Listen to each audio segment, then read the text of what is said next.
지난주부터 로마서 이야기로 새롭게 나누고 있습니다. 지난주엔 서론에 해당되는 이야기로 바울이 자신이 누구인지 로마 교인들에게 설명하면서 나는 누구이다, 자신의 정체성에 대해서 이야기했습니다. 두 가지를 말씀드렸는데요. 예수 그리스도의 종 나 바울은 둘로스, 주님의 종이다. 자기는 그렇게 이야기를 했고, 또 하나는 이 복음 전하는 사명을 위해서 나는 부름을 받았습니다. 복음 전도자의 사명자로서의 자신을 소개했습니다. 이것이 바울의 정체성이라고 말씀을 드렸습니다. 계속해서 편지를 써 나가면서 바울은 로마 교회 성도들에 대한 사랑과 애정을 이렇게 고백하고 있습니다. 로마서 1장 8절로 9절 말씀을 함께 같이 읽겠습니다. 먼저 내가 예수 그리스도로 말미암아 너희 모든 사람에 관하여 내 하나님께 감사함은 너희의 믿음이 온 세상에 전파됨이로다. 내가 그의 아들의 복음 안에서 내 심령으로 섬기는 하나님이 나의 증인이 되시거니와 내 기도에 쉬지 않고 너희를 말하며 아멘. 내가 예수 그리스도로 말미암아 모든 사람에 대해서 하나님 앞에 감사하다. 뭐가? 너희의 믿음이 온 세상에 전파된 것이 감사하다. 바울이 가만히 들어보니까 로마 교회가 대단해요. 로마 교회 성도들이 참 헌신적이에요. 이 얘기를 계속 들은 거예요. 그래서 로마에 편지를 쓰면서 내가 참 감사하다. 로마 교회 성도들이요, 당신들 때문에 내가 얼마나 감사한지 모릅니다. 당신들의 좋은 소문이 여기까지 퍼졌습니다. 그러면서 하나님이 내 증인이 되시거니와 내가 맹세코 이야기하는데 내 기도에 쉬지 않고 당신들을 이야기합니다. 내가 기도할 때마다 당신들이 떠오릅니다 하면서 지금 로마 교회를 그렇게 칭찬한다 그럴까요? 바울이 그렇게 이야기를 하고 있습니다. 그러면서 13절에 보니까 바울이 내가 당신들을 너무나도 만나고 싶었습니다. 그래서 몇 번이나 가려고 했는데 여러분 지금처럼 비행기 티켓 딱 끊고 가는 게 아니거든요. 굉장히 어렵잖아요. 그런 가는 모든 시간과 여건 같은 것들이 가려고 했지만 여러 번 가려고 했지만 잘 안 됐습니다. 못 갔는데 이번에는 꼭 갈 것 같습니다. 그래서 내가 이 편지를 먼저 띄웁니다. 그런 마음으로 이 편지를 쓰는 거예요. 그러면서 오늘 말씀에도 그 단어가 나오지만 내가 그의 아들의 복음 안에서 내 심령으로 섬기는 하나님이, 복음이라는 단어를 그 다음에 계속해서 써요. 당신들 안에 있는 그 복음, 내가 전할 이 복음은 우리가 같은 복음인 줄로 압니다. 내가 말하고 하려고 하는 이 복음이라고 하는 것이 바로 이런 겁니다 하면서 복음에 대해서 이제 설명하기 시작합니다. 여러분, 로마서의 가장 중심 단어는 단연코 복음입니다. 복음. 바울은 복음에 대해서 로마서에서 여러 가지 각도에서 이야기하고 있어요. 복음 이렇게 설명할 수도 있습니다. 이렇게 설명할 수도 있습니다. 이렇게 설명할 수도 있습니다. 복음에 대해서 여러 가지 각도에서 지금 이야기하고 있습니다. 여러분, 우리가 이 로마서를 읽으면서 복음을 올바르게 이해하는 것은 굉장히 중요합니다. 자, 그러면 먼저 제가 여러분들에게 이런 질문을 해보겠습니다. 여러분은 복음을 소유하고 계십니까? 여러분 안에 복음이 있으십니까? 여러분, 이 질문에 답을 하기 위해서는 세 가지에 대해서 분명하게 확신이 있어야 돼요. 첫 번째는 내가 복음이 무엇인지를 정확하게 알고 있어야 돼요. 그렇죠? 복음이 뭔지를 정확하게 알아야 내가 복음을 소유하고 있는지 없는지 판단할 거잖아요. 복음이 무엇인지를 알아야 되고, 두 번째는 그 복음이 내 안에 어떻게 들어왔는지 그 과정을 분명히 기억하고 있어야 돼요. 이 복음이라고 하는 것이 어떻게 내 안에 들어왔는지 여러분, 그것을 설명할 수 있어야 돼요. 그리고 세 번째는 그 복음이 내 안에 들어온 다음에 복음이 들어오기 전과 복음이 들어온 이후에 내 삶이 바뀌었는지 바뀌지 않았는지를 여러분이 판단할 수 있어야 돼요. 여러분, 하나님의 그 복음이 내 안에 들어온다면, 분명하게 들어왔다면 내 삶이 바뀌지 않을 수가 없어요. 바뀔 수밖에 없어요. 근데 복음이 내 안에 들어온 것 같은데 내가 복음을 받아들이기 전이나 받아들이고 난 후나 내 삶이 바뀐 게 없네, 하나도 바뀐 게 없네. 그러면 죄송하지만 여러분 안에 복음이 없을 가능성이 많아요. 있는 것처럼 착각할 가능성이 많아요. 내가 복음을 대충 알지, 내 교회 몇 년 다녔는데 복음을 몰라, 복음이 당연히 내 마음속에 있겠지. 근데 복음 믿기 이전과 이후가 똑같아. 내 삶이 하나도 변화가 없어. 그렇다면 착각하는 거예요. 여러분, 임신 중에서도요, 상상 임신이라는 게 있더라고요. 들어보셨죠? 진짜 임신한 건 아닌데 뭐 입덧도 하고 뭐 배가 막 진짜 막 부풀어 오르고 그거는 근데 가보면 아니, 애가 없어. 상상으로 임신하는 거예요. 그런 게 있다고 그러잖아요. 복음도 마찬가지. 내 안에 막 복음이 있는 것 같아. 근데 이렇게 딱 찍어보면 뭐 뭘로 찍는지 모르겠지만 하여튼 엑스레이로 딱 찍어 복음이 없어. 상상으로 내가 교회 30년 다녔는데 복음을 모를까 봐요. 여러분, 유기성 목사님 책에 보니까 이런 이야기가 나오더라고요. 유기성 목사님이 젊었을 때 군목이셨어요. 근데 자기 지휘관으로 연대장이 부임을 하셨는데 교회 다니는 집사님이에요. 근데 그 교회 다니는 연대장 집사님이 군목 젊은 자기에게 와서 군목 목사님, 우리 사병들에게, 병사들에게 목사님이 좀 찾아가셔서 용기도 좀 주고 복음을 모르는 친구들이 많은데 복음도 좀 전하고 그런 시간을 좀 가지면 좋겠습니다. 그 집사님이신데 그분이 굉장히 연대장이지만 뜨거운 열정이 있었던 것 같아요. 유기성 목사님이 듣고 그 좋은 생각이네요. 제가 그럼 그렇게 하겠습니다 한 거예요. 저녁 시간, 낮에는 다 훈련 받으니까 저녁 시간을 이제 쫙 시간을 내서 내부만마다 돌아다닌 겁니다. 군대에서는 뭐 그렇게 함부로 복음을 막 이렇게 대놓고 전할 수는 없으니까 인격 지도라고 하는 타이틀을 가지고 내부만마다 들어갔어요.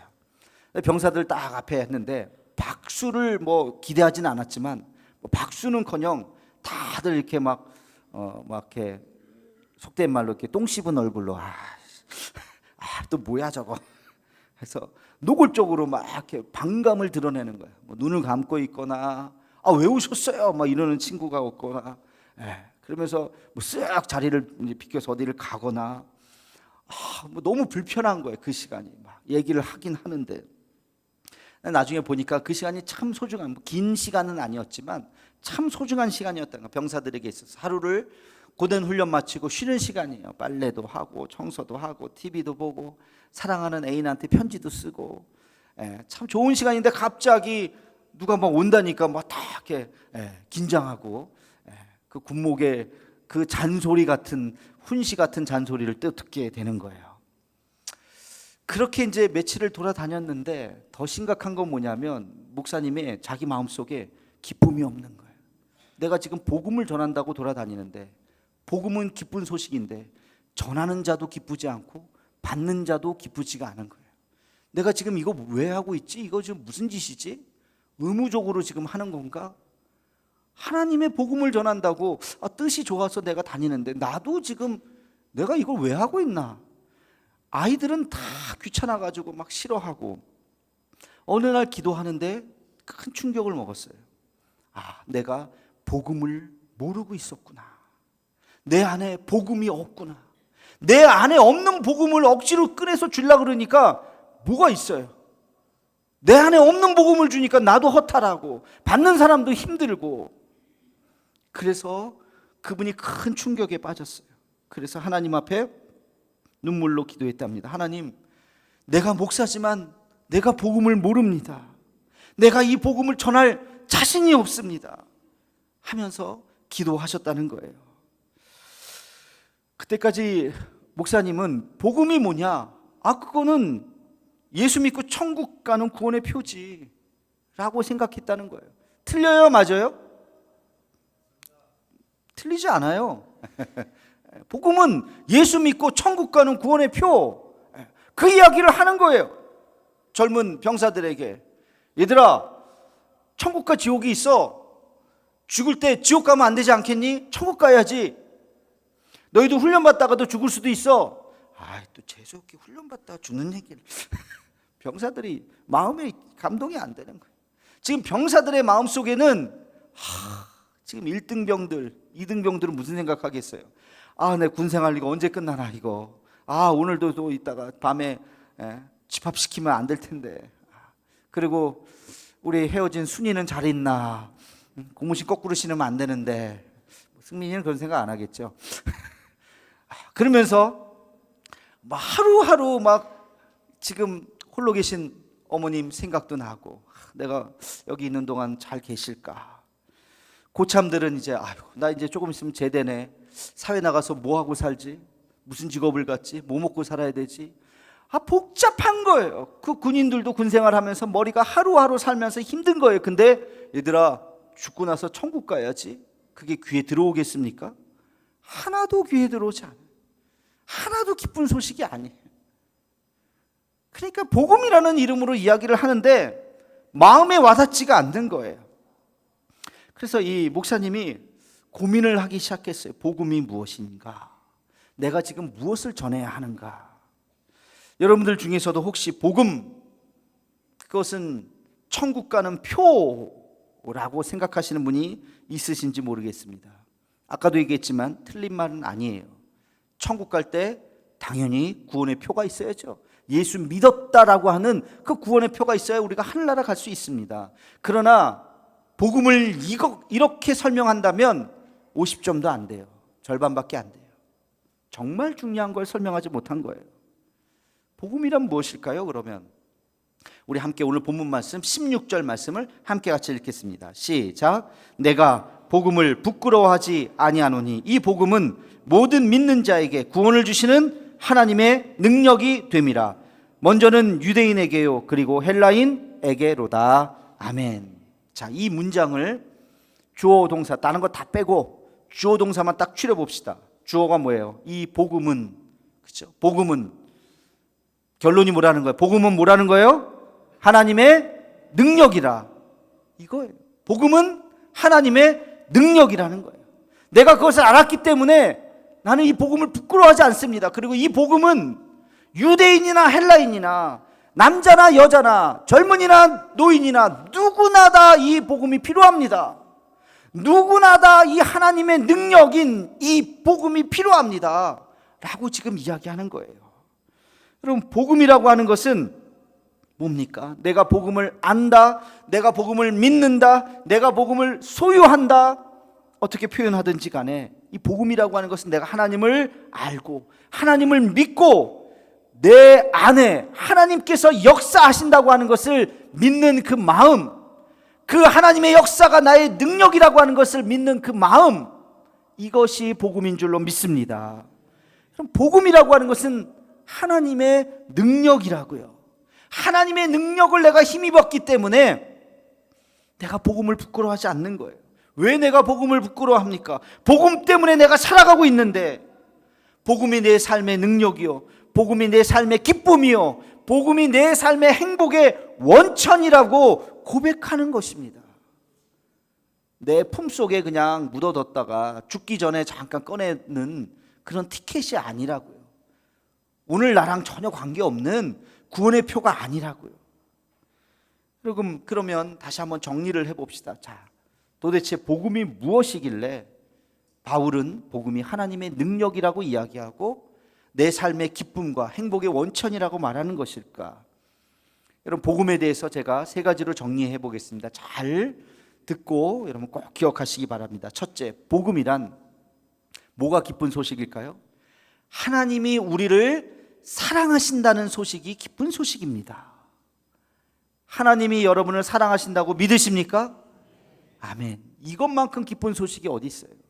여러분이 믿음 생활 잘해서 사랑한다고요? 아니에요. 여러분들이 교회 열심히 나와서 사랑하실까요? 아니에요. 여러분의 상태와 관계없어요. 심지어는 교회 안 다니셔도 돼요. 아니, 나 하나님 싫어해요, 그렇게 말해도 상관없어요. 여러분의 믿음과 상관없고 여러분의 상태와 상관없고 심지어는 여러분이 죄를 지었어도 상관없어요.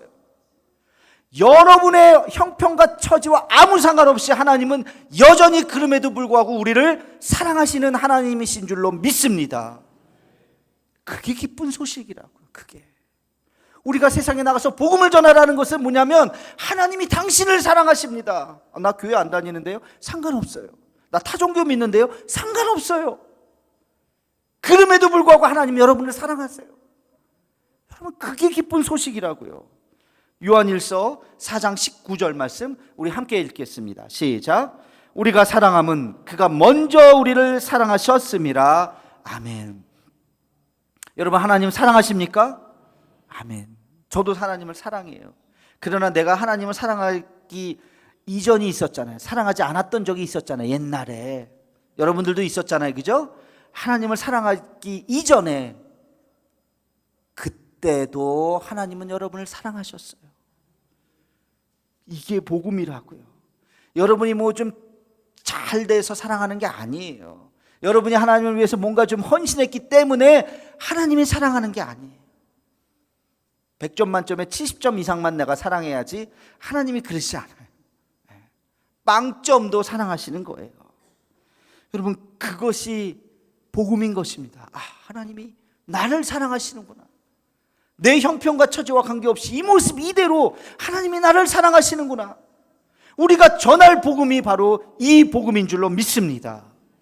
자, 이게 첫 번째 복음의 정의예요. 자, 두 번째, 하나님이 우리를 사랑하시는데 복음이 뭐냐? 그냥 사랑하시는 게 아니야. 말로만 사랑해 사랑해 하는 것이 아니라 하나님이 우리를 사랑하시는데 그 아들 독생자 예수 그리스도를 죽이시기까지 우리를 사랑하신다는 거예요. 하나님이 우리를 사랑하시는데 문제가 하나 있어요. 어떤 문제냐? 우리는 죄인이라는 거예요. 하나님이 죄인인데 죄와 상관없이 그냥 괜찮아 하고 안아줄 수가 없어요. 여러분 자녀를 사랑하시죠? 근데 여러분 자녀가 만약에 남의 물건을 훔치는 도둑놈이에요. 여전히 사랑하지만 도둑질한 그 행위까지 사랑할 수 있어요? 없어요? 없어요. 그거 괜찮아 하면 얘는 진짜 큰 도둑 되잖아요. 그거는 책망해야 되잖아요. 야, 내가 너를 사랑하지만 그거는 그렇게 하면 안 돼. 그건 죄야. 너 회개해야 돼. 다시는 그런 죄를 저지르면 안 돼. 하나님이 우리를 사랑하시는데 한 가지 문제가 있다고요. 우리가 죄인이라는 거예요. 그래서 하나님이 생각하신 거, 야, 인간들을 사랑해야 되는데 죄가 있네? 선택해라. 금식 일주일 하든지, 아니면 반성문 100장을 쓰든지, 어디 가서 청소 200시간을 하든지 선택해. 우리가 열심히 밖에 나가서 열심히 청소하고 막 봉사하고 이제 됐나요? 그런 게 아니에요. 하나님이 우리의 죄를 용서해 주시는 방법은 우리가 무슨 노력을 하고 열심히 애쓰고 뭐 금식하고 그런 게 아니에요. 우리의 죄를 사해 주시기 위해서 그의 아들 독생자 예수 그리스도를 보내주셔서 그분이 십자가에 달려 죽으심으로 그 보혈의 피가 우리를 덮음으로써 우리의 죄가 다 사함받고 우리는 예수님을 믿기만 하면 우리를 품어주시는 그 방법을 선택하신 것입니다. 하나님이 우리를 사랑하시는데 말로만 사랑하는 것이 아니라 그 아들을 죽이시기까지 우리를 사랑하시는 거예요. 이거는 돈으로 바꿀 수 없는 거예요. 여러분, 자식을 돈으로 바꾸시겠어요? 얼마면 바꾸시겠어요? 1억? 10억? 100억? 100억 하니까 약간 움직이시는 분이 있는 것 같은데 100억이면 내 자식 뭐 100억하고 진짜 바꾸시겠어요? 누가 바꾸겠습니까? 1000억을 준들, 1조를 준들 바꾸시겠습니까? 1조에 흔들리시나요? 돈과 비교할 수 없는 거예요. 내 자식의 생명을, 하나님이 그 생명을 주신 거예요. 우리에게 그 아들을, 그 생명을 주시기까지 우리를 사랑한다고 말씀하시면서 우리를 자녀 삼아 주신 거예요. 로마서 5장 8절 말씀을 우리 함께 같이 읽겠습니다. 시작. 우리가 아직 죄인 되었을 때에 그리스도께서 우리를 위하여 죽으심으로 하나님께서 우리에 대한 자기의 사랑을 확증하셨느니라. 아멘. 바울이 이렇게 로마서에 보면 복음에 대해서 이렇게 주옥과 같은 완벽한 정의를 몇 군데 썼어요. 그 중에 하나가 바로 로마서 5장 8절이에요. 우리가 아직 죄인 되었을 때에 그리스도께서 우리를 위하여 죽으심으로, 하나님의 관점에서 이야기하면 하나님께서 그의 아들 예수 그리스도를 죽이심으로 하나님께서 우리에 대한 자기의 사랑을 증거하셨도다, 확증하셨도다. 내가 너희를 사랑하는데 말로만 사랑하는 것이 아니야. 진짜 사랑해. 행동으로 사랑해. 내 아들 예수 그리스도를 십자가에 못 박아 죽이기까지 너희를 사랑해. 그 사랑을 지금 얘기해 주신 거예요. 그렇게 행동으로 보여주셨다는 거예요. 그 십자가가 하나님이 우리를 사랑하시는 증표라는 것입니다. 여러분, 이게 복음이에요. 이게 복음. 하나님이 우리를 사랑하신다. 내 이름을 기억하는 것만 해도 참 대단한데 나를 사랑하신다고요? 사랑한다고 말만 들어도 참 황송한데 그 아들 예수 그리스도를 죽이시기까지, 그 피에 대한 대가로 우리를 사시기까지 사랑하신다고요? 이렇게 죄가 많은데 다 덮어주신다고요? 여러분, 그게 복음인 줄로 믿습니다. 이게 복음이에요. 이게. 자, 세 번째, 복음이 무엇이냐? 이 세 번째가 중요한 거예요. 자, 하나님의 그 사랑, 제가 지금까지 말씀드렸던 하나님의 그 사랑, 우리를 향하신 그 사랑이 우리 안에 있잖아요. 그러면 그것이 하나님의 능력이 되어서 나타난다는 것입니다. 하나님의 능력으로 그것이 우리의 삶으로 드러난다는 것이에요. 로마서 1장 17절 말씀을 함께 읽겠습니다. 시작. 복음에는 하나님의 의가 나타나서 믿음으로 믿음에 이르게 하나니 기록된 바 오직 의인은 믿음으로 말미암아 살리라 함과 같으니라. 아멘. 오직 의인은 믿음으로 말미암아 살리라. 여러분, 이 말씀, 하박국서에 있는 이 말씀을 바울이 새롭게 깨달아서 인용해서 로마서에 기록한 거잖아요. 의인은 믿음으로 말미암아 살리라. 이 말씀이 뭐냐? 제가 이 17절 말씀을 좀 쉽게 풀이해서 얘기해 보겠습니다. 전제가 뭐냐면 우리의 삶이에요. 우리의 삶이 힘들고 곤고하고 어렵고 아플지라도, 어떤 상황이 있다 할지라도, 뭐 좋은 사람도 있겠죠. 지금 형편이 나는 지금이 제일 좋아, 그런 분들도 있겠지만 많은 분들은 지금 너무 힘들다, 왜 이렇게 힘든가, 겹겹이 이렇게 어려운 일이 나에게 있는가, 그런 분들도 있어요. 그런 형편이 어떨할지라도 하나님을 믿는 믿음으로 사는 사람은, 우리가 하나님을 믿죠? 하나님을 믿는 믿음으로 사는 사람은 내 안에 믿음이 있다면 하나님이 우리를 의롭다고 여겨주시는 거예요. 의로운 자다. 왜? 우리의 믿음을 보시고, 그리고 의로운 자다라고 여겨주시면 그 믿음이 우리에게 능력이 되어서 어떤 어려움도 헤쳐나갈 수 있는 힘이 되어 준다는 사실입니다. 그게 바로 의인은 믿음으로 인하여 사는 것이다. 돈 때문에 사는 것이 아니다. 내 권력으로 사는 것이 아니다. 내 무슨 경험과 능력으로 사는 것이 아니다. 우리 부모님 백으로 사는 것이 아니다. 너가 의인이라면, 내 안에 예수 그리스도의 십자가의 보혈이 있다면 그 믿음이 너를 능력 있게 할 것이다. 여러분, 그게 복음이라는 것입니다. 우리의 형편과 처지가 어떠하든지 우리 안에 복음이 있다면, 예수 그리스도가 있다면 우리는 넉넉히 세상에 나가서 이길 수 있는 힘이 있는 줄로 믿습니다. 우리가 힘들지만 세상에 살아간다는 거 쉽지 않아요. 어렵습니다. 또 유혹도 있어요. 불법도 있고 세속에 물들기도 쉬워요. 그러나 우리가 하나님을 안다면 그 믿음 안에서 우리는 모든 것들을 다 이겨낼 수 있는 믿음이, 강한 믿음이 우리 안에 있는 것, 이것이 복음인 줄로 믿습니다. 아까 군인 병사들 이야기, 그럼 적용을 해봅시다. 복음은 천국 가는 표, 물론 그것도 부정하지는 않습니다. 그러나 그게 지금 오늘을 살아가고 있는 고된 훈련을 하고 하루하루를 살아가는 군인들에게 그게 무슨 의미가 있겠냐고요.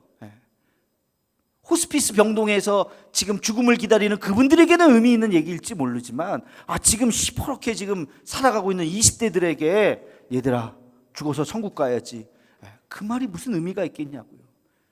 근데 복음은 그게 아니라고요. 너희가 복음을 안다면 지금 이 어려움을 이길 수 있어. 지금 이 고난을 넉넉히 이길 수 있어. 하나님의 능력이 너희를 통해서 나타날 거야 라고 말하는 것, 이것이 복음인 것입니다. 제가 다시 한번 여러분에게 질문해 보겠습니다. 여러분, 복음을 소유하고 계십니까? 복음이 여러분 안에 있습니까? 그렇다면 복음 이전과 이후의 삶이 당연히 달라질 수밖에 없어요. 왜 절망하십니까? 왜 포기하십니까? 왜 좌절하십니까? 복음이 없어서 그래요. 하나님의 능력이 내 안에 없으니까 절망하고 포기하고 의기소침하고 낙담하는 거예요. 그러나 주님, 내 안에 믿음이 있습니다. 내 안에 하나님을 아는 믿음이 있습니다. 내가 이것을 이겨나갈 수 있는 줄로 믿습니다. 그게 하나님의 능력이라고요. 그 하나님의 능력을 우리가 소유하면 어떠한 어려움도 이길 수 있는 줄로 믿습니다. 히브리서 말씀을 제가 소개해 드리고 싶어요. 히브리서 11장 35절로 38절 말씀입니다. 우리 함께 같이 읽겠습니다. 시작. 여자들은 자기의 죽은 자를 부활로 받아들이기도 하며 또 어떤 이들은 더 좋은 부활을 얻고자 하여 심한 고문을 받되 구차히 풀려나기를 원하지 아니하였으며. 자, 지금 상황이 고난의 시대예요. 복음 때문에 막 고난을 받는, 그러나 부활을 믿기 때문에 심한 고문을 받지만 구차히 내가 풀려나기를 원하지 않습니다. 고문 내가 달게 받겠습니다. 괜찮습니다. 예수님이 내 안에 있기 때문에 죽음은 죽으리로다. 우리 36절부터 계속 읽겠습니다. 시작.